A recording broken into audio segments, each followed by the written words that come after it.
میرے پاکستانیوں یہ اپنے سے سوال پوچھو، جب تم نے بھی ایک دن اپنے اللہ کے پاس جانا ہے تو تم اپنے اللہ کو کیا جواب دو گے؟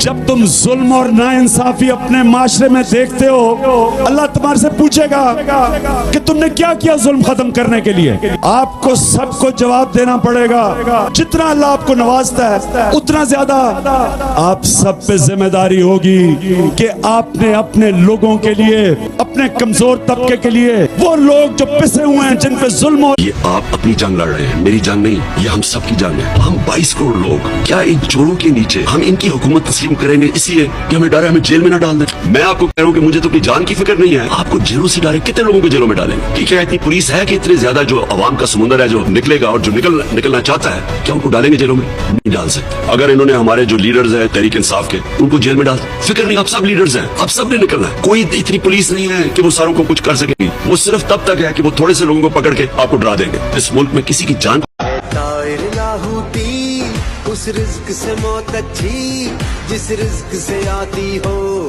پرواز میں کوتاہی۔ وہ دور گیا جب قہر و جفا کو حرام مچایا کرتا تھا۔ میری موٹیویشن تھی کہ اللہ تو نے مجھے کبھی موقع دیا تو میں اپنے ملک کو پیر پہ کھڑا کروں گا، ایک خوددار قوم بناؤں گا اور کبھی کسی کے سامنے نہیں جھکنے دوں گا۔ ہم پہ جو بھی ہوا ہم نے جو بھی سہا نہ رکے گا کبھی عزم کا قافلہ۔ تیری عظمت تیری دلکشی کی قسم،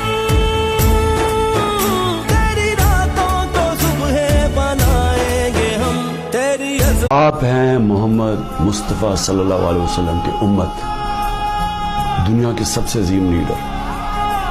آپ کا کلمہ ہے لا الہ الا اللہ، نہیں ہے خدا سوائے اللہ کے بغیر۔ آپ نے اپنی آزادی کے لیے جدوجہد کرنی ہے۔ میں نے ہمیشہ کہا کہ پرامن احتجاج کرتے ہیں شہری، کوئی اپنی فوج کے سامنے نہیں لڑتا، کوئی اپنی پولیس کے سامنے نہیں لڑتا۔ ہم ان سے لڑنے نہیں آئے، ہم کو انتشار پھیلانے نہیں آئے، لیکن ہمارا ایک بزدل آدمی وہ ہوتا ہے جس میں ایمان نہیں ہوتا۔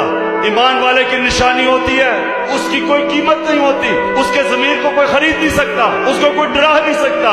نوجوانوں، اللہ نے قرآن میں 3 چیزیں واضح لکھی ہوئی ہیں کہ جتنا پیسہ آپ زندگی میں بنائیں گے وہ اللہ کے ہاتھ میں، کوشش انسان کے ہاتھ میں، کتنی آپ کی رزق ہوگی وہ اللہ کے ہاتھ میں۔ دوسرا کہ عزت اللہ کے ہاتھ میں، ذلت اللہ کے ہاتھ میں۔ یہ جو لوگ سمجھتے ہیں کہ آپ کو